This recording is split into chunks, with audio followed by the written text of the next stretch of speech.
Hi hello ನಮಸ್ತೆ friends. ಸಂಸತ್ ಚಲೋ ಅನ್ನೋ ಹೆಸರಿನ ರಂಪಾಟ ಮುಗಿದು ಒಂದು ದಿನ ಕಳೆಯೋದರ ಒಳಗೆ ಎಲ್ಲ ಅಸಲಿ ಕಥೆಗಳು ಹೊರಬರ್ತಾ ಇವೆ. ವಿದ್ಯಾರ್ಥಿಗಳು ಅನ್ನೋ ಹೆಸರಲ್ಲಿ ಬಂದು ಕಲ್ಲೆಸೆದು ದಾಂಧಲೆ ನಡೆಸಿದವರ ವಿರುದ್ಧ ಕೇಸ್ ದಾಖಲಿಸೋ ಪ್ರಕ್ರಿಯೆ ಶುರುವಾಗಿದೆ. ಸುಮ್ಮನೆ ಕೇಸ್ ದಾಖಲಿಸ್ತಾ ಇಲ್ಲ, ದಾಂಧಲೆ ನಡೆಸ್ತಾ ಇರೋ 200ಕ್ಕೂ ಅಧಿಕ ವಿಡಿಯೋಗಳು ದೆಹಲಿ ಪೊಲೀಸರಿಗೆ ಸಿಕ್ಕಿದ್ದು ಅದರ ಆಧಾರದ ಮೇಲೆ ದುಷ್ಕರ್ಮಿಗಳನ್ನ ಪತ್ತೆ ಮಾಡಿ ಕೇಸನ್ನು ದಾಖಲಿಸಲಾಗ್ತಾ ಇದೆ. ನ್ಯಾಯ ಬೇಕು ಅಂತ ಬಂದು ಶಾಂತಿ ಪ್ರಿಯರು ಮಾಡಿದ ಹಲ್ಲೆಯಲ್ಲಿ 118 ಪೊಲೀಸರು ಅಧಿಕಾರಿಗಳಿಗೆ ಹಲ್ಲೆ ಆಗಿದೆ ಅನ್ನೋದು ಕೂಡ ಗಂಭೀರವಾಗಿ ಪರಿಗಣಿಸಲಾಗಿದೆ. ಅಲ್ಲಿಗೆ ಈಗಿಂದ ಅಸಲಿ ಆಟ ಶುರು ಅನ್ನೋ ರೀತಿಯ ವ್ಯಾಖ್ಯಾನಿಸಲಾಗ್ತಾ ಇದೆ. ಅಲ್ಲಿಗೆ ಇದೆಲ್ಲ ಹಂಗಾಮದಿಂದ ಗಳಿಸಿದ್ಯಾರು, ಕಳೆದುಕೊಂಡಿದ್ಯಾರು, ಬಕರ ಆಗಿದ್ಯಾರು, ಜನರಿಗೆ ಸಿಕ್ಕ ಸಂದೇಶಗಳೇನು, ಇದೆಲ್ಲವೂ ಕೂಡ ದೊಡ್ಡ ಮಟ್ಟದಲ್ಲಿ ವಿಮರ್ಶೆಗೆ ಒಳಗಾಗ್ತಾ ಇದೆ. ಇದೆಲ್ಲದರ ಡೀಟೇಲ್ಸ್ ಕೊಡ್ತೀನಿ. ನೀವು ಮಿನಿಟ್ ಮೇಡ್ ಚಾನಲ್ ಅನ್ನು ಫಾಲೋ ಮಾಡಿ ಸಬ್ಸ್ಕ್ರೈಬ್ ಮಾಡ್ಕೊಳ್ಳಿ. ಸ್ವಾತಂತ್ರ್ಯ ಬಂದು 78 ವರ್ಷಗಳು ಕಳೆದಿವೆ. ಈ ಸುದೀರ್ಘ ಅವಧಿಯಲ್ಲಿ ಭಾರತದ ರಾಜಕೀಯ ಅಂದ್ರೆ ಏನು, ಯಾರ್ಯಾರಿಗೆ ಅಧಿಕಾರ ದಾಹ ಇದೆ, ಅಧಿಕಾರ ದಾಹದ ಹಿಂದಿರೋ ಉದ್ದೇಶಗಳೇನು, ದೇಶ ಸರಿ ಮಾಡಬೇಕು ಅನ್ನೋ ಕಾರಣಕ್ಕೆ ಅಧಿಕಾರ ಬಯಸ್ತಾ ಇದ್ದಾರಾ ಅಥವಾ ನಾವು ದರ್ಬಾರ್ ಮಾಡಬೇಕು ಅನ್ನೋ ಕಾರಣಕ್ಕೆ ಅಧಿಕಾರವನ್ನ ಬಯಸ್ತಾ ಇದ್ದಾರಾ, ಈ ರೀತಿ 5 ನಿಮಿಷ ಕೂತು ಯೋಚಿಸಿ ಅಧ್ಯಯನ ಮಾಡಿದ್ರೂ ಅರ್ಥವಾಗುವ ಸಾಕಷ್ಟು ವಿಚಾರಗಳು ದಿನ ಬೆಳಗಾದ್ರೆ ಕಣ್ಮುಂದೆ ನಡೀತಾನೇ ಇದೆ. ನೀಟ್ ಪರೀಕ್ಷೆ ಹೆಸರಲ್ಲಿ ನಡೆದ ಹೋರಾಟ ಮೊದಲ ದಿನದಿಂದ ನಿನ್ನೆಯ ಗಲಭೆ ತನಕ ಒಂದೇ ವಿಷಯವನ್ನ ಹೊಂದಿತ್ತು ಅಂದ್ರೆ ಬಹುಶಃ ಸಾರ್ವಜನಿಕರು ಕೂಡ ಬೆಂಬಲ ಕೊಡ್ತಾ ಇದ್ರೇನು. ಆದರೆ ನೀಟ್ ಬಿಟ್ಟು ಈ ಹೋರಾಟ ಎಲ್ಲೆಲ್ಲೋ ಹೋಗ್ತಾ ಇದೆ ಅಂದಾಗಲೇ ಜನರು ಅಲ್ಲಿರೋ ದುಷ್ಕರ್ಮಿಗಳನ್ನ ಚೆನ್ನಾಗಿ ಬಡೀರಿ ಅಂತ ಹೇಳ್ತಾ ಇದ್ರು. ಈಗ ಅದು ನೆರವೇರಿದೆ. ಸುಮಾರು ಜನರು ಅಯ್ಯಯ್ಯೋ ಅಮ್ಮಮ್ಮ ಅಂತ ಬೊಬ್ಬೆ ಹೊಡಿತಾ ಇದ್ದಾರೆ. ಆದರೆ ದೆಹಲಿ ಪೊಲೀಸರ ಟೀಮ್ ಗಲಭೆ ಎಬ್ಬಿಸಿದವರ ಬೇಟೆಯನ್ನ ಶುರು ಮಾಡ್ತಾ ಇದೆ. ಸಾಧಾರಣವಾಗಿ ಒಂದು ಕಡೆ ಬೆಂಕಿ ಉರಿತಾ ಇದೆ ಅಂದ್ರೆ ಅದಕ್ಕೆ ಕೈ ಹಾಕಿದರೆ ಸುಡುತ್ತೆ ಅನ್ನೋದು ಕಾಮನ್ ಸೆನ್ಸ್. ಅದನ್ನ ಬಿಟ್ಟು ಬೆಂಕಿಗೆ ಕೈ ಹಾಕಿದರೆ ಸುಡುತ್ತೆ ಅನ್ನೋದೆಲ್ಲ ಮೂಢನಂಬಿಕೆ. ನಮ್ಮ ದೇಶದ ಹಿರಿಯರೆಲ್ಲರೂ ಮುಟ್ಟಾಳರು. ಕಾಲ ಬದಲಾಗ್ತಾ ಇದ್ದ ಹಾಗೆ ನಾವು ಪ್ರಗತಿ ಆಗಬೇಕು.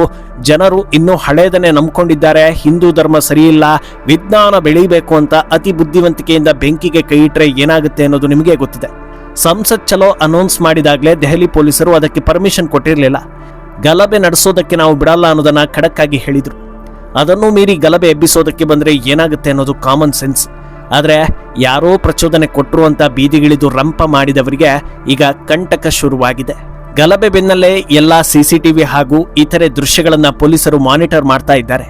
ಅದರಲ್ಲಿ ವಿದ್ಯಾರ್ಥಿಗಳು ಅಂತ ಹೇಳಿಕೊಂಡು ಬಂದವರು ಪೊಲೀಸರನ್ನ ಟಾರ್ಗೆಟ್ ಮಾಡಿ ಹಲ್ಲೆ ಮಾಡ್ತಾ ಇರೋದು, ವಾಹನಗಳನ್ನ ಪಲ್ಟಿ ಮಾಡ್ತಾ ಇರೋದು, ಸಿಕ್ಕವರ ಮೇಲೆ ಕಲ್ಲೆಸಿತಾ ಇರೋದು, ಗುಂಪುಗೂಡಿ ಹಲ್ಲೆ ನಡೆಸ್ತಾ ಇರೋದು ಎಲ್ಲವೂ ಕೂಡ ಸಿಕ್ಕಿದೆ. ಸಾಕಷ್ಟು ದುಷ್ಕರ್ಮಿಗಳ ಫೇಸ್ ಕೂಡ ರಿವೀಲ್ ಆಗಿದೆ. ಸುಮಾರು 250ಕ್ಕೂ ಹೆಚ್ಚು ವಿಡಿಯೋ ಸಾಕ್ಷ್ಯಗಳು ಪೊಲೀಸರಿಗೆ ಲಭ್ಯವಾಗಿವೆ. ಇದರ ಆಧಾರದ ಮೇಲೆ ದುಷ್ಕರ್ಮಿಗಳನ್ನ ಹಿಡಿಯೋ ಕೆಲಸ ದೆಹಲಿ ಪೊಲೀಸರ ಕಡೆಯಿಂದ ಆಗ್ತಾ ಇದೆ. ಈಗಾಗಲೇ ಸುಮಾರು 70 ಜನರನ್ನ ಪೊಲೀಸರು ವಶಪಡಿಸಿಕೊಂಡಿದ್ದು ಈ ಲೆಕ್ಕ 200 ದಾಟುವ ನಿರೀಕ್ಷೆ ಇದೆ. ರಾಷ್ಟ್ರ ರಾಜಧಾನಿಯಲ್ಲಿ ಗಲಭೆ ಎಬ್ಬಿಸೋ ಉದ್ದೇಶ ಅನ್ನೋದು ಸಣ್ಣ ಪುಟ್ಟ ವಿಚಾರ ಆಗೋದಿಲ್ಲ ಅನ್ನೋದು ಸಾಮಾನ್ಯ ಜ್ಞಾನ ಇರುವವರಿಗೂ ಅರ್ಥವಾಗುವ ವಿಷಯ. ಆ ಸಾಮಾನ್ಯ ಜ್ಞಾನದ ಕೊರತೆ ಇರುವವರನ್ನ ಈಗ ಹಿಡಿಯೋ ಕೆಲಸಗಳು ಆಗ್ತಾ ಇದೆ. ಅಂದಹಾಗೆ ಈ ಶಾಂತಿಯುತ ಪ್ರೊಟೆಸ್ಟ್ ಮಾಡೋದಕ್ಕೆ ಬಂದವರು ಕೇವಲ ವಾಹನಗಳನ್ನ ಉರುಳಿಸಿಲ್ಲ. ಇವರ ದಾಂಧಲೆಯಿಂದ ಸುಮಾರು 118 ಪೊಲೀಸ್ ಸಿಬ್ಬಂದಿಗೆ ಗಾಯಗಳಾಗಿವೆ ಅನ್ನೋ ಮಾಹಿತಿ ಕೂಡ ರಿವೀಲ್ ಆಗಿದೆ. ಅದರಲ್ಲಿ ಸೀನಿಯರ್ ಆಫೀಸರ್ಗಳು ಕೂಡ ಇದ್ದಾರೆ. ಮೆಗ್ ಅಪ್ಡೇಟ್ಸ್ ಅನ್ನೋ ಮಾಧ್ಯಮ ಸಂಸ್ಥೆ ಬಿಚ್ಚಿಟ್ಟಿರೋ ಮಾಹಿತಿ ಪ್ರಕಾರ special commissioner, joint commissioner, additional commissioner, deputy commissioner, additional DCP ಹಾಗೂ ಅಡಿಷನಲ್ ACP ಮತ್ತು ಸಾಕಷ್ಟು ಮಹಿಳಾ ಸಿಬ್ಬಂದಿಗೆ ಗಾಯಗಳಾಗಿವೆ. ಅದರಿಂದ ಯಾವುದೇ ಕಾರಣಕ್ಕೂ ದುಷ್ಕರ್ಮಿಗಳನ್ನ ಸುಮ್ಮನೆ ಬಿಡುವ ಚಾನ್ಸೇ ಇಲ್ಲ. ಸರ್ಕಾರಿ ಅಧಿಕಾರಿಗಳು ಹಾಗೂ ಪಬ್ಲಿಕ್ ಸರ್ವೆಂಟ್ಸ್ ಮೇಲೆ ಹಲ್ಲೆ ನಡೆಸಿದರೆ ಭಾರತೀಯ ನ್ಯಾಯ ಸಂಹಿತೆಯಲ್ಲಿ ಯಾವ ರೀತಿಯ ಶಿಕ್ಷೆ ನೀಡ್ತಾರೋ ಅದನ್ನೇ ನೀಡೋದಕ್ಕೆ ಮುಂದಾಗಿದ್ದಾರೆ. ಗಲಭೆ ಮುಗಿತಾ ಇದ್ದ ಹಾಗೆ ಭಾರತ ವಿರೋಧಿ ಎಕೋಸಿಸ್ಟಮ್ನಲ್ಲಿ ಬರೋ ಗಣ್ಯರೆಲ್ಲ ತಮ್ಮ ಸೋಷಿಯಲ್ ಮೀಡಿಯಾಗಳಲ್ಲಿ ಪೊಲೀಸರು ಹೊಡಿತಾ ಇರೋ ಚಿತ್ರಗಳನ್ನ ಮಾತ್ರ ಪೋಸ್ಟ್ ಮಾಡಿ ಅಯ್ಯಯ್ಯೋ ಇವರೆಲ್ಲ ಎಂಥ ಕ್ರೂರಿಗಳು, ತಮ್ಮ ಮನೆ ಮಕ್ಕಳನ್ನು ಹೀಗೆ ನಡೆಸಿಕೊಳ್ತಾರಾ, ಪಾಪ ಅಮಾಯಕರ ಮೇಲೆ ಹಲ್ಲೆ ಅನ್ನೋದನ್ನ ಹೇಳಿ ಪೋಸ್ಟ್ ಹಾಕ್ತಾ ಇದ್ದಾರೆ. ಆದರೆ ಈ ರೀತಿ ಪೋಸ್ಟ್ ನೋಡಿದ ತಕ್ಷಣ ಅದನ್ನೇ ನಂಬುವವರ ಸಂಖ್ಯೆ ಈಗ ಕಮ್ಮಿಯಾಗಿದೆ. ನಂಬುವವರು ಇಲ್ವೇ ಇಲ್ಲ ಅಂತೇನೂ ಅಲ್ಲ, ಸಿಕ್ಕಾಪಟ್ಟೆ ಜನರಿದ್ದಾರೆ. ಆದರೆ ಸಾಮಾನ್ಯ ಜ್ಞಾನ ಇರುವವರ ಸಂಖ್ಯೆ ಜಾಸ್ತಿ ಇರೋದ್ರಿಂದ ಇದೆಲ್ಲ ಆಟಗಳು ನಡೆಯೋದಿಲ್ಲ. ಅದೂ ಅಲ್ಲದೆ ಗಲಭೆ ನಡೆಸ್ತಾ ಇರೋ ದೃಶ್ಯಗಳೇ ಪೊಲೀಸರ ಕೈಗೆ ಸಿಕ್ಕಿರುವಾಗ ಎಕೋಸಿಸ್ಟಮ್ ಆಟಗಳೆಲ್ಲ ಇಲ್ಲಿ ನಡೆಯೋದಿಲ್ಲ ಅಂತ ಜನರು ಹೇಳ್ತಾ ಇದ್ದಾರೆ. ನಿಜವಾಗಿಯೂ ನ್ಯಾಯ ಬೇಕು ಅನ್ನೋ ಕಾರಣಕ್ಕೆ ಈ ಹೋರಾಟ ನಡೆದಿದ್ದರೆ ಸರಿಯಾದ ಡೈರೆಕ್ಷನ್ನಲ್ಲಿ ನಡೀತಾ ಇತ್ತು. ಇಂಥ ಅನಾಹುತಗಳು ಆಗದಂತೆ ಮೊದಲೇ ಎಚ್ಚರಿಕೆಯನ್ನು ವಹಿಸ್ತಾ ಇದ್ರು. ಆದರೆ ಈಗ ಇದೆಲ್ಲವೂ ಕೂಡ ಈ ಹೋರಾಟ ಪ್ರಾಯೋಜಿತ ಅನ್ನೋದಕ್ಕೆ ಪುಷ್ಟಿ ಕೊಡ್ತಾ ಇದೆ. ಇವತ್ತು ಪ್ರಜಾಪ್ರಭುತ್ವಕ್ಕೆ ಧಕ್ಕೆ, ಸರ್ವಾಧಿಕಾರ, ಇನ್ನೊಂದು ಮತ್ತೊಂದು ಅಂತ ಆರೋಪ ಮಾಡ್ತಾ ಇರುವವರಿಗೆ ಭಾರತೀಯರು ಒಂದಷ್ಟು ಪ್ರಶ್ನೆಗಳನ್ನು ಕೇಳ್ತಾ ಇದ್ದಾರೆ. ಬೇರೆ ಬೇರೆ ಸಂದರ್ಭಗಳಲ್ಲಿ ಕೋರ್ಟ್ ನೆನಪಿಸಿಕೊಳ್ಳೋ ನೀವು ಧರ್ಮೇಂದ್ರ ಪ್ರಧಾನ್ ವಿಚಾರದಲ್ಲಿ ಯಾಕೆ ಕೋರ್ಟ್ ಮೊರೆ ಹೋಗಲಿಲ್ಲ? ಒಬ್ಬ ಉಗ್ರಗಾಮಿಗೆ ಗಲ್ಲು ಶಿಕ್ಷೆ ತಪ್ಪಿಸೋದಕ್ಕೆ ಕೋರ್ಟ್ನಲ್ಲಿ ಮೇಲಿಂದ ಮೇಲೆ ಅರ್ಜಿ ಸಲ್ಲಿಸಿದ ಜೀವಿಗಳಿಗೂ ಜಾಗ ಕೊಟ್ಟಿರೋ ದೇಶ ನಮ್ಮದು. ಅಂಥದ್ರಲ್ಲಿ ನೀಟ್ ಪ್ರಶ್ನೆ ಪತ್ರಿಕೆ ಲೀಕ್ ಆಗೋದಕ್ಕೆ ಧರ್ಮೇಂದ್ರ ಪ್ರಧಾನ್ ಕಾರಣ ಅನ್ನೋ ಹಾಗಿದ್ದಿದ್ರೆ ಅದನ್ನು ಕಾನೂನಾತ್ಮಕವಾಗಿ ಚಾಲೆಂಜ್ ಮಾಡೋ ಆಪ್ಷನ್ ಇಲ್ವಾ ಅನ್ನೋದು ಜನರ ಪ್ರಶ್ನೆ.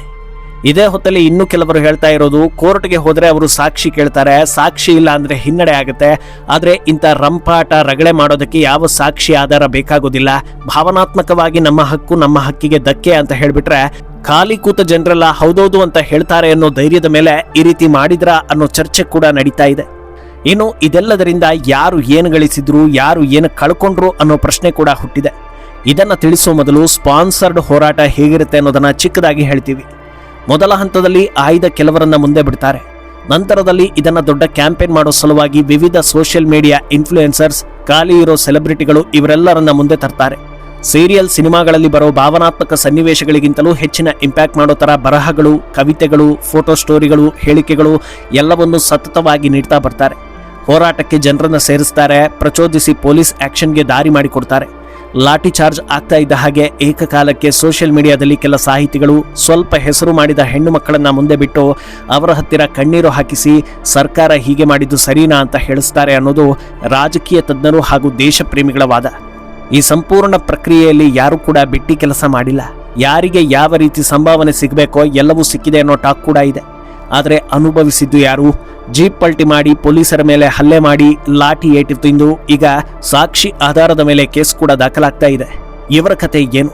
ಹೋರಾಟದ ಮುಂದಿನ ಸಾಲಲ್ಲಿ ನಿಂತವರಿಗೆ, ಸೋಷಿಯಲ್ ಮೀಡಿಯಾದಲ್ಲಿ ಕಣ್ಣೀರು ಇಡುವವರಿಗೆ, ಜನರಿಂದ ಉಗಿಸಿಕೊಂಡ್ರು ಮತ್ತೆ ಮತ್ತೆ ದಿಕ್ಕು ತಪ್ಪಿಸೋ ಹೇಳಿಕೆ ನೀಡುವ ಜಂತುಗಳಿಗೆ, ಅಷ್ಟೇ ಯಾಕೆ ಹೋರಾಟಕ್ಕೆ ಕರೆ ಕೊಟ್ಟ ಹಾಗೆ ಉಪವಾಸ ಕೂತಿದ್ದೀನಿ ಅಂತ ಹೇಳಿದ್ದವರೆಲ್ಲರಿಗೂ ಬ್ಯಾಕಪ್ ಇದೆ. ಆದರೆ ಗಲಭೆಯಲ್ಲಿ ಭಾಗಿಯಾದವರ ಕತೆ ಏನು? ಅಫ್ಕೋರ್ಸ್ ಇವ್ರ್ಯಾರು ರ್ಯಾಂಕ್ ಸ್ಟೂಡೆಂಟ್ಗಳು ಅಲ್ಲ, ನೀಟ್ ಎಕ್ಸಾಮ್ಗಾಗಿ ಓದಿದವರು ಅಲ್ಲ, ಎಜುಕೇಷನ್ ಬಗ್ಗೆ ಸೀರಿಯಸ್ ಆಗಿ ತೆಗೆದುಕೊಂಡವರಲ್ಲ ಅನ್ನೋದು ನಿಜವೇ ಇರ್ಬೋದು. ಆದರೆ ಇವರಿಗೂ ಒಂದು ಜೀವನ ಅನ್ನೋದು ಇರುತ್ತಲ್ವಾ? ಇವರಿಂದ ಲಾಭ ಪಡೆಯುವವರಿಗೆ ಇವರು ಒಂದು ಆಯುಧ. ಹಾಗಂತ ಇವರನ್ನ ಬಿಟ್ಟು ಕಳಿಸಿದ್ರೆ ಮತ್ತೆ ಮತ್ತೆ ಇಂಥದ್ದೇ ಕೃತ್ಯಗಳಲ್ಲಿ ಭಾಗಿಯಾಗಿ ದೇಶಕ್ಕೆ ಕಂಟಕ ಆಗ್ತಾರೆ. ಮಾಡಿದ ತಪ್ಪಿಗೆ ಏನನ್ನ ಅನುಭವಿಸಬೇಕು ಅದನ್ನ ತಪ್ಪಿಸೋದಕ್ಕೆ ಸಾಧ್ಯವೇ ಇಲ್ಲ. ಇನ್ನೂ ಇಂಟ್ರೆಸ್ಟಿಂಗ್ ವಿಷಯ ಅಂದ್ರೆ, ಇವರಿಗೆ ಶಿಕ್ಷೆ ಘೋಷಣೆ ಆಯಿತು ಅಂದ್ರೆ ಫಂಡ್ ಜೀವಿಗಳು ನಮ್ಮ ಮುಂದಿನ ಭಾಷಣದಲ್ಲಿ ಹೋರಾಟ ಮಾಡಿದವರಿಗೆ ಶಿಕ್ಷೆ ಆಯಿತು ಅನ್ನೋದನ್ನ ಹೇಳ್ಕೊಂಡು ಓಡಾಡ್ತಾರೆ. ಆದರೆ ಅವರನ್ನ ಬಿಡಿಸೋ ಕೆಲಸಕ್ಕೆ ಕೈ ಹಾಕೋದಿಲ್ಲ. ಆದ್ರಿಂದ ಇಂಥ ಹೋರಾಟಗಳಿಂದ ಪೋಷಕರು ಕೂಡ ಅರ್ಥ ಮಾಡ್ಕೊಳ್ಬೇಕಾಗಿದೆ. ಗಲಭೆ ಎಬ್ಬಿಸಿದವರಲ್ಲಿ ಎಲ್ಲರೂ ಖಂಡಿತ ಅಮಾಯಕರಲ್ಲ. ಕೆಲವರು ಹವ್ಯಾಸಿ ಕಲಾವಿದರು ಇರ್ಬೋದು. ಆದರೆ ಅವರ ಮಧ್ಯೆ ಪ್ರಚೋದನೆಗೆ ಒಳಗಾಗಿ ದಾರಿ ತಪ್ಪಿದ ಒಬ್ಬರೋ ಇಬ್ಬರೋ ಇರ್ಬೋದು. ಅದರಿಂದ ಜನರು ವಾಸ್ತವವನ್ನ ಅರ್ಥ ಮಾಡ್ಕೊಳ್ಬೇಕಿದೆ. ಈ ಸ್ಟೋರಿ ಬಗ್ಗೆ ನಿಮ್ಮ ಅನಿಸಿಕೆಯನ್ನು ಕಮೆಂಟ್ ಮಾಡಿ.